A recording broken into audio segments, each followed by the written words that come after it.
بسم اللہ الرحمن الرحیم۔ سین سٹوری کے دیکھنے والوں کو خوش آمدید۔ دوستو، اگر آپ نے ہمارے چینل کو سبسکرائب نہیں کیا تو سبسکرائب کر لیں، شکریہ۔ تو پیش کرتے ہیں آج کی درد بھری کہانی۔ میں بہت خوش تھی، یقیناً میری برسوں کی دعائیں رنگ لائی تھیں۔ اب رب نے میری سن لی تھی۔ میرے بڑے بیٹے کو ایک بہت اچھی جگہ نوکری مل گئی تھی۔ گھر میں خوشحالی آ گئی تھی، ساری پریشانیاں اور فکریں دور ہو گئی تھیں۔ بیٹے کو نوکری ملنے کی خوشی میں نے سب رشتہ داروں کی دعوت رکھی تھی اور آس پڑوس سے بھی کچھ لوگوں کو مدعو کیا تھا۔ دعوت کا اہتمام کافی اچھے سے کیا گیا تھا، سب بہت خوش تھے۔ ہمارے پڑوس میں ایک کانی عورت رہتی تھی، اس کی ایک بیٹی بھی تھی۔ وہ دونوں ماں بیٹی کرائے کے گھر میں رہتی تھیں۔ دونوں ہی بہت ہی ملنسار اور خوش اخلاق تھی۔ ان کے گھر میں کوئی اور کمانے والا نہیں تھا۔ بیچاری دونوں ماں بیٹی بہت مشکل سے اپنی گزر بسر کیا کرتی تھیں۔ اس کانی عورت کی بیٹی بہت ہی سمجھدار، سلجھی ہوئی اور نہایت ہی سلیقہ دار شاعر تھی، اور خوبصورتی تو اسے رب کی طرف سے وافر مقدار میں ودیعت کی گئی تھی۔ مجھے ان دونوں ماں بیٹی سے بہت ہی ہمدردی رہتی تھی۔ اس کی بیٹی میری بیٹی سے اکثر گھر پر ملنے آ جایا کرتی تھی۔ جب میں اس کی بیٹی کو دیکھتی تو میرے دل میں بڑا ارمان آتا کہ میں اسے اپنی بہو بنا لوں۔ میں اپنے بڑے بیٹے کے لیے ایسی ہی لڑکی کی تلاش میں تھی۔ اس دعوت میں ان دونوں ماں بیٹی کو بھی دعوت نامہ بھیجا، لیکن دعوت پر صرف اس کی بیٹی ہی آئی۔ مجھے اس کی ماں یعنی اس کانی عورت کا نہ آنا ناگوار گزرا، لیکن جب اس نے بتایا کہ ماں 3 دن سے سخت بخار میں مبتلا ہے اور بیماری کی وجہ سے شمولیت نہیں کر سکی تو مجھے اطمینان ہو گیا۔ دعوت میں میری خالہ بھی شامل تھیں۔ جب انہوں نے اس کانی عورت کی بیٹی کو دیکھا تو مجھے جھٹ سے اپنے ایک مخلصانہ مشورے سے نواز کہ تمہیں اس لڑکی سے زیادہ کوئی اور اچھی لڑکی اپنے بیٹے کے لیے نہیں مل سکتی۔ یہ سنتے ہی میں دل کی بات زبان پہ لائے بغیر اور ان سے اس کانی عورت کی بیٹی کے لیے اپنی پسندیدگی کا اظہار کر دیا۔ خالہ نے جلد از جلد مجھے اس سوچ کو علمی جامہ پہنچانے کا مشورہ دیا۔ اس پرخلوص مشورے پر میں نے غور کرنا شروع کر دیا اور سوچا کہ اگلی ہی صبح اس کانی عورت سے مل کر رشتے کی بات کروں گی۔ دعوت تقریباً رات 11 بجے تک اختتام پذیر ہوئی۔ ابھی مہمانوں کو رخصت کر ہی رہے تھے کہ محلے سے چیخو پکار کی آوازیں آنا شروع ہو گئی۔ سب مہمان حیرت کا مجسمہ بنے مجھے تک رہے تھے، اور ایسا پہلی بار نہیں ہوا تھا کہ ایسی آوازیں سننے کو ملیں، بلکہ اکثر ہی محلے سے چیخو پکار کی آوازیں آتی رہتی تھیں۔ عجیب خوف و ہراس سا محسوس ہوتا تھا۔ مہمانوں کو تو کسی قسم کی لڑائی جھگڑے کا بول کر مطمئن کر دیا، مگر میرا اپنا دل خوف سے لرز رہا تھا۔ رات کے وقت ایسی خوفناک چیخیں اور دہائیاں کسی انہونی کی طرف اشارہ کرتی تھیں۔ حالات کے پیش نظر ایک اطمینان بھری مسکراہٹ سے مہمانوں کو رخصت کیا۔ دل سے ہر قسم کے منفی خیالات کو جھٹک کے سبھی کو خیر باد کہا۔ دعاؤں کا ایک طویل سلسلہ شروع ہوا اور مہمانوں کو رخصت کر دیا۔ اس کانی عورت کی بیٹی کو خود گھر تک چھوڑنے کا ارادہ کیا۔ اس بات پر وہ تھوڑی گھبرا سی گئی اور ٹال مٹول کرنے لگی۔ وہ خود اکیلی ہی گھر جانے پر بضد تھی۔ خیر، میں نے بھی زیادہ مجبور نہ کیا اور جانے دیا۔ اگلے دن میں نے اس کانی عورت کے گھر جانے کا ارادہ کیا۔ رشتے مانگنے کی غرض سے اس کے گھر کی طرف راہ لی۔ میرے دل کو عجیب خدشات سے لاحق تھے، آیا کہ اسے میرا یوں اس غرض سے آنا برا نہ لگ جائے۔ دانیال کی رضامندی جاننے کے بعد میرا دل اور بھی خوش ہو گیا تھا۔ وہ بھی یہی چاہتا تھا کہ اس کانی عورت کی بیٹی کے لیے جب اس نے اپنی پسندیدگی کا اظہار کیا تو میرا دل باغ باغ ہو گیا۔ اس کانی عورت کی بیٹی مجھے بہت پسند تھی۔ اس کی ظاہری خوبصورتی آنکھوں کو حیرہ کرتی ہی تھی، لیکن اس کے ساتھ ہی اس کا اخلاق اور سادہ طبیعت میرے دل کو بھا گئی تھی۔ اس کے گھر کی دہلیز پر پہنچتے ہی مجھے ایک عجیب سا احساس ہوا۔ کچھ عجیب سا لگا، عجیب و غریب سی بو اور دھواں محسوس ہوا۔ میں نے اس گھر کے کچھ انجان عورتوں کو نکلتے دیکھا۔ وہ عورتیں مجھے چہرے سے کچھ پریشان سی لگیں۔ ان کے ساتھ ایک نوجوان لڑکی بھی تھی جس نے اپنے آپ کو سیاہ چادر سے ڈھانپ رکھا تھا۔ دبلی پتلی کمزور سی لڑکی، مانو جیسے کسی قسم کے ڈر نے اس کے دل میں پنجے گاڑ رکھے ہوں۔ بہت ہی ڈری اور سہمی ہوئی تھی۔ ان عورتوں سے میں نے ان کی بیٹی کی اس حالت سے متعلق دریافت کیا تو ان عورتوں نے مجھے کوئی مناسب جواب نہیں دیا۔ میں نے پھر سے سوال کیا۔ اب کی بار اس لڑکی کی ماں نے مجھے سخت قسم کے لہجے میں جواب دیا کہ تمہارا کیا لینا دینا ہے؟ میری بیٹی سے اس کے متعلق چھان بین کیوں کر رہی؟ اور اس ٹکے سے جواب پر میں اپنا سر منہ لے کر رہ گئی۔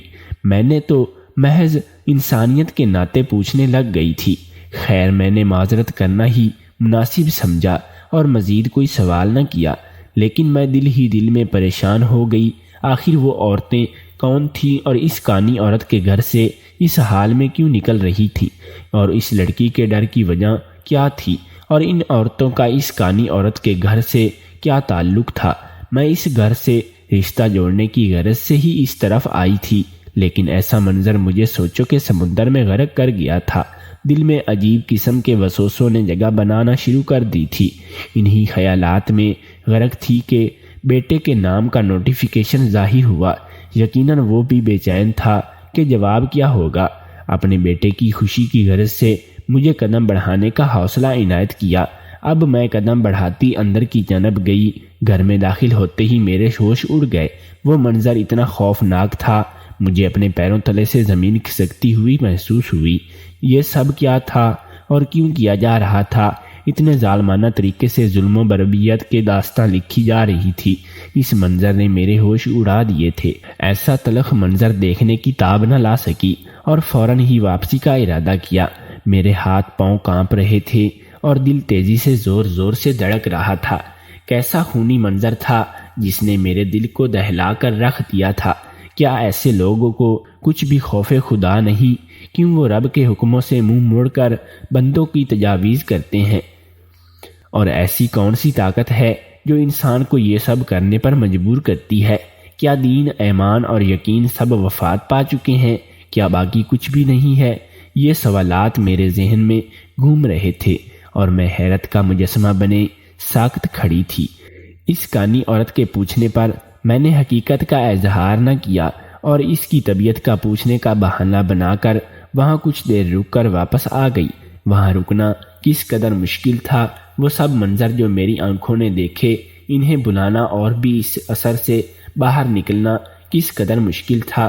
گھر آتے ہی اپنی حالت پر قابو پانے کی کوشش کرنے لگی۔ بیٹی نے کھانے کے لیے پوچھا تو منع کر دیا۔ بھوک پیاس سب ختم ہو گئی تھی، پریشانی ہی پریشانی تھی۔ آج اپنی خود کی حالت پر قابو پانے کی ساری کوششیں رائیگاں جا رہی تھی۔ اس سکتے سے باہر نکلنا ایک نہایت ہی مشکل مرحلہ تھا۔ میں اٹھی، نماز عشاء ادا کی اور رب سے جی بھر کے دعائیں مانگنا شروع کر دیں۔ ڈر اور خوف مجھ پر بری طرح مسلط تھا۔ میں اس کہانی کو انجام تک پہنچانا چاہتی تھی۔ بہت سے لوگ جو اس ظالم و بربریت کا شکار تھے، ان کو بچانا چاہتی تھی اور اس گھناؤنے وار سے اپنے آس پاس کے لوگوں کو بچانا چاہتی تھی۔ آواز اور خاص طور پر ان لڑکیوں کو بچانا چاہتی تھی جو لوگوں کے طعنوں اور طنز سہ کر اپنے آپ کو غلط ہاتھوں میں جانے دیتی تھی۔ میں معاشرے کو اس گندگی سے بچانا چاہتی تھی۔ یہ سب کرنا میرے لیے بہت ضروری ہو گیا تھا۔ یہ سب ہوتا دیکھتا اور حقیقت سے واقف ہونے کے بعد میں کبوتر کی طرح آنکھیں بند نہیں کر سکتی تھی۔ مجھے کچھ کرنا تھا اور اس جرم کو روکنا تھا، اس خونی مناظر کو ختم کرنا تھا، مزید کسی کو بھی اس غیر قانونی عمل میں پھنسنے سے بچانا تھا۔ میرا ضمیر مجھے چپ بیٹھنے نہیں دے رہا تھا اور حالات مجھے چپ رہنے پر آمادہ کر رہے تھے۔ اگلی صبح ناشتے پر میز پر میرے بیٹے سے میری ملاقات ہوئی۔ مجھ سے ایک ہی سوال کیا تھا اس نے اور میرے پاس جواب میں کہنے کو کچھ نہیں تھا۔ ایک طرف معاشرے کی اصلاح کی کوشش، دوسری طرف بیٹے کی خوشی۔ میں تذبذب کا شکار تھی، کچھ سمجھ نہیں آ رہا تھا کہ کیا کروں۔ بیٹے کا دل بھی توڑنا گوارا نہ تھا، نہ ہی اسے خود سے بدگمان کرنے کا حوصلہ تھا اور نہ ہی معاشرے میں ہونے والے جرائم کا ساتھ دے سکتی تھی اور نہ ہی اسے چھپا سکتی تھی، کیونکہ ایسا کرنا جرم تھا۔ جرم کو دیکھ کر خاموش رہنے والے بھی اسی جرم کا حصہ قرار پاتے ہیں، برابر کے ملبوس ہوتے ہیں۔ گناہ کو ہوتے دیکھنا اور اس پر خاموش رہنا بھی ایک جرم ہے۔ میرا ضمیر مجھ سے جواب طلب تھا۔ سوچ لیا کہ اب اس گتھی کو کیسے سلجھانا ہے، کیسے حق کے لیے اپنی آواز بلند کرنی ہے، اور کیسے معاشرے کی اصلاح اور بھلائی کے لیے اپنا کردار ادا کرنا ہے۔ مجھے اب اپنے رب سے مشورہ کرنا تھا، لہٰذا جلدی سے اٹھی اور استخارہ کرنے کے غرض سے وضو کیا۔ استخارہ کے لیے کھڑی ہو گئی۔ میں جانتی تھی کہ میری کوششوں کا میرا رب ضرور قبول کرے گا۔ استخارہ سے مجھے رب کی جانب سے ایک پیغام ضرور مل جائے گا، ایک مفید مشورہ ضرور مل جائے گا، اور اپنے فیصلے میں جب رب کا مشورہ شامل کر لیا تو یقیناً مجھے کوئی نقصان نہیں ہوگا۔ رب سے مشورہ کرنے میں فائدہ ہی فائدہ تھا۔ استخارہ کیا اور ارادے کو مضبوط کرتے ہوئے اپنے بیٹے کے کمرے میں داخل ہوئی۔ میرے دل میں ایک سکون کی لہر دوڑ گئی تھی۔ بس اب اس کے لیے مجھے اپنے بیٹے کی جانب سے مثبت جواب کا انتظار تھا۔ بیٹے سے ایک مثبت گفتگو کے بعد مجھے اطمینان ہو گیا۔ بیٹے کے ساتھ اس کانی عورت کے گھر جا کر رشتہ مانگنے کا فیصلہ کیا۔ رات کو 9 بجے کے قریب ہم گھر سے نکلے اور اس کانی عورت کے گھر پہنچ گئے۔ اس نے ہمارا خیر مقدم کیا، کافی او بھگت کی، مہمان نوازی کی، اور ہماری ان کے گھر جانے پر کافی خوشی کا اظہار کیا۔ میں نے کچھ کہنے کو لب کھولے ہی نہیں تھے کہ اس عورت نے مجھ سے معذرت کرنا شروع کر دی۔ دعوت پر نہ آنے کی وجہ سے وہ کافی شرمندگی سے نظر آئی۔ میں نے زیادہ توقف نہ کیا اور اپنے آنے کی اصل وجہ بیان کر دی۔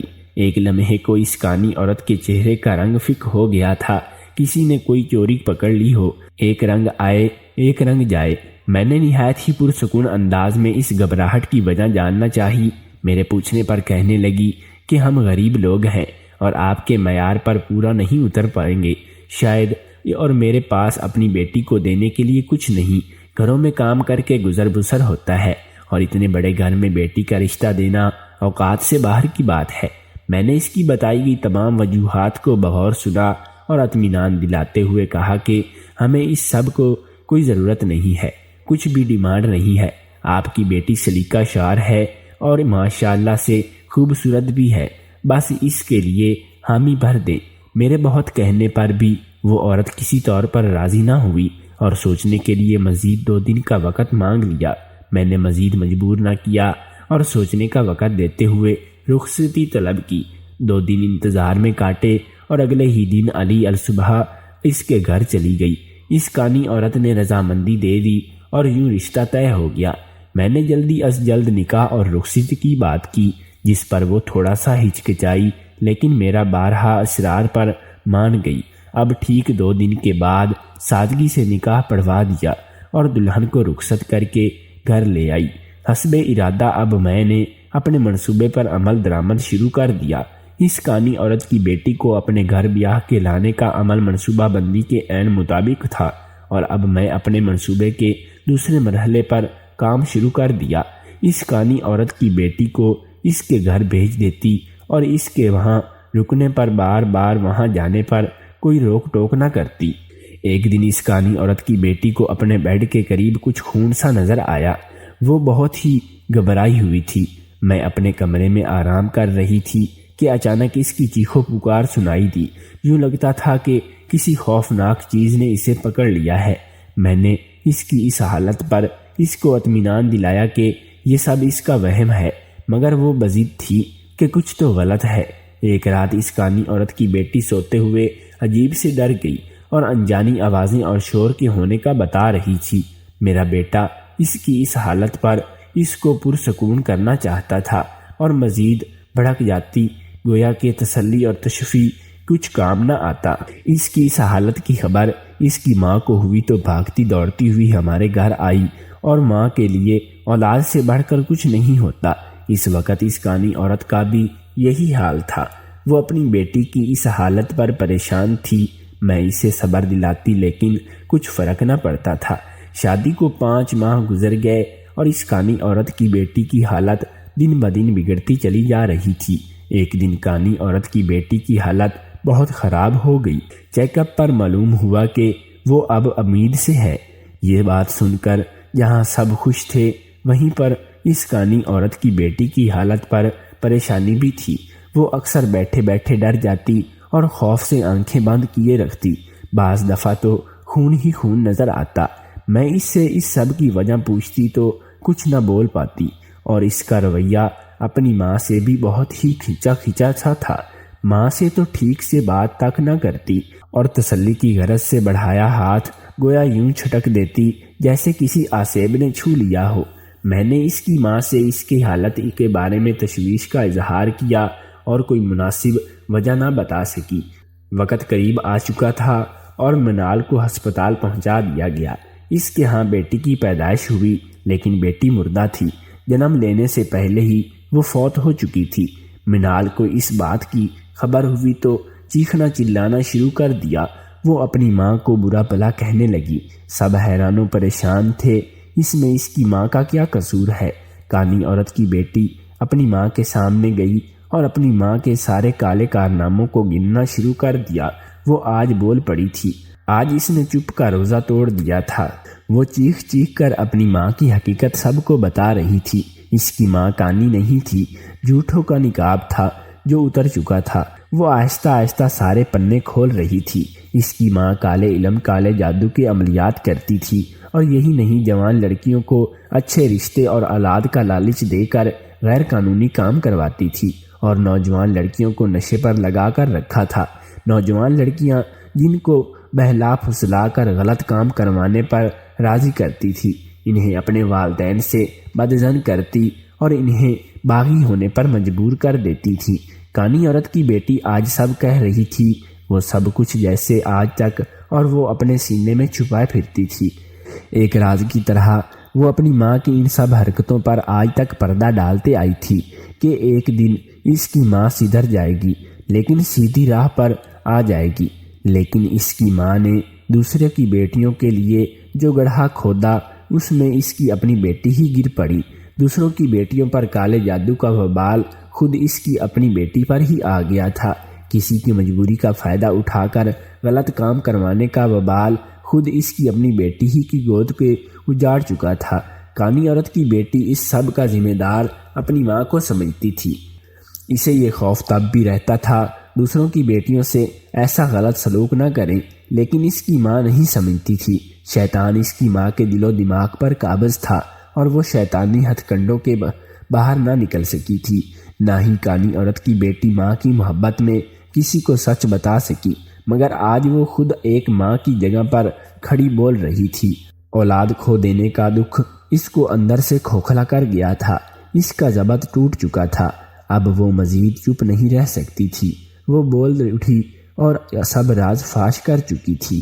میں آگے بڑھی اور اس کانی عورت کی بیٹی کو چپ کروایا، اس کو حوصلہ دیا۔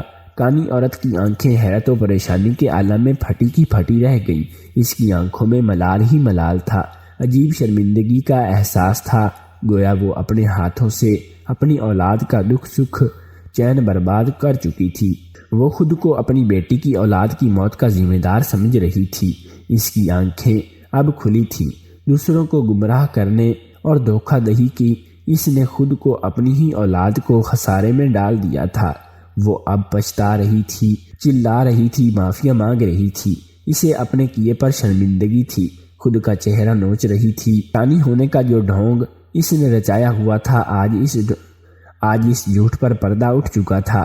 کسی طرح وہ لوگوں کو بے وقوف بنا کر ان سے ہمارے سمیٹی پھرتی رہی تھی۔ کس طرح وہ کسی بے قصور کی جان اور دنیا میں آنے سے پہلے ہی لے لیتی تھی، فقط چند روپیوں کی خاطر، چند نفسیاتی خواہشات کی خاطر۔ کس طرح وہ جوان لڑکیاں جنہوں نے اپنے ماں باپ کا سہارا بننا تھا، ان کو باغی کر دیا تھا، ڈرگز کا استعمال کر کے، کالے جادو کا استعمال کر کے کس طرح سے لوگوں کی زندگیوں کے ساتھ کھیل رہی تھی۔ اب پچھتاوا تھا اور بس پچھتاوا۔ منال چکر کھا کر گر چکی تھی، پولیس کیس تھا۔ اس کانی عورت نے اپنے کالے کارناموں کا بیان وہی کھڑے کھڑے دے دیا اور خود کو گھڑی کی سزا کے لیے پیش کر دیا۔ اس کے دماغ سے شیطانی جائے اتر چکی تھی۔ اس کانی عورت کی بیٹی کو گھر لایا گیا۔ کانی عورت کی بیٹی سب گھر والوں سے شرمندہ سی لگی، اور وہ اپنی ماں کے ان کاموں کی خبر دیتے ہوئے اشک بار تھی۔ مجھ سے اس کانی عورت کی بیٹی کی یہ حالت نہ دیکھی گئی۔ میں نے بھی اب اس حقیقت کو بتا دینے کا سوچ لیا۔ اب مزید ایک معصوم کو تکلیف میں نہیں دیکھ سکتی تھی۔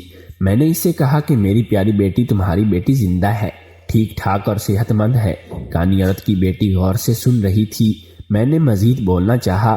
کانی عورت کی بیٹی حیرت سے مجھے تک رہی تھی۔ ہاں، تمہاری بیٹی زندہ ہے۔ اب میں نے ساری حقیقتوں سے پردہ اٹھانا چاہا۔ جب پہلی بار میں تمہارے گھر گئی اور طبیعت کی خرابی کا پوچھنے کے واپس بولی، اسی دن سے مجھے تمہاری ماں اور ان سب سرگرمیوں کا علم ہو چکا تھا۔ مجھے تب کچھ سمجھ نہ آیا کہ کیا کروں۔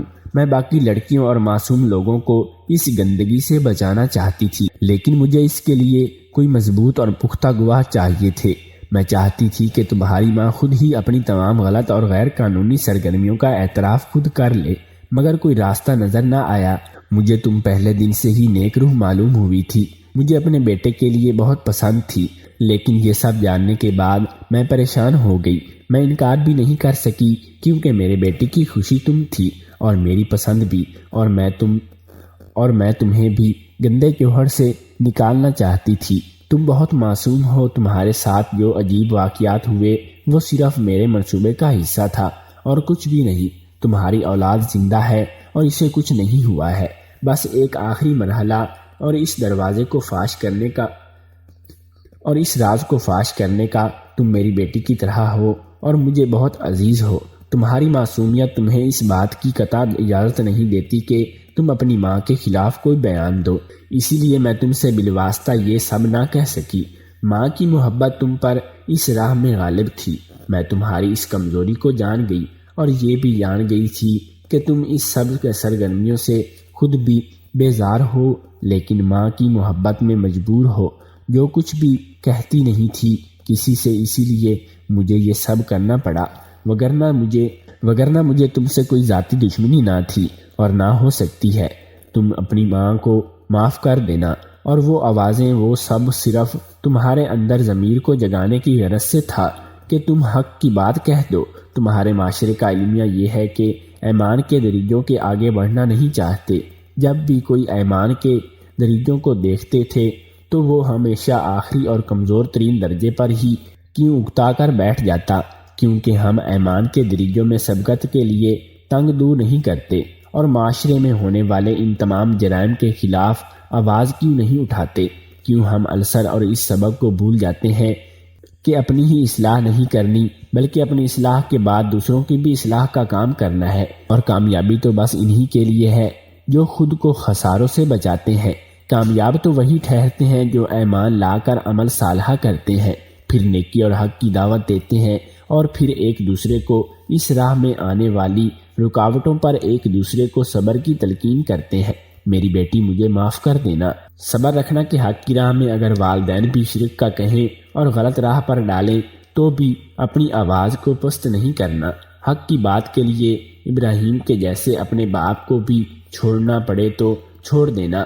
اس کانی عورت کی بیٹی کی آنکھوں میں آنسو تھے، شکرانے کے آنسو۔ وہ خود کو خوش قسمت کہہ رہی تھی کہ خدا نے اسے کسی اور کے گناہوں سے سزا نہیں دی تھی، مگر حق بات کرنے کی جگہ پر جو خاموش رہنے کی غلطی وہ کر چکی تھی، اس کا نتیجہ وہ بھگت چکی تھی۔ وہ اب اطمینان سے تھی، خوش سے نحال اور نہایت ہی پرسکون اور وسیع القلب تھی۔ مجھے معاف کر چکی تھی۔ اس کی بیٹی بہت خوبصورت تھی، بالکل اس کی طرح۔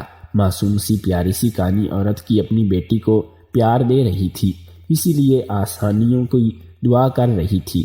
ایک سکون تھا جو میرے اندر تک اتر چکا تھا۔ میں نے رب کا شکر ادا کیا جس نے مجھے سرخرو کر دیا تھا۔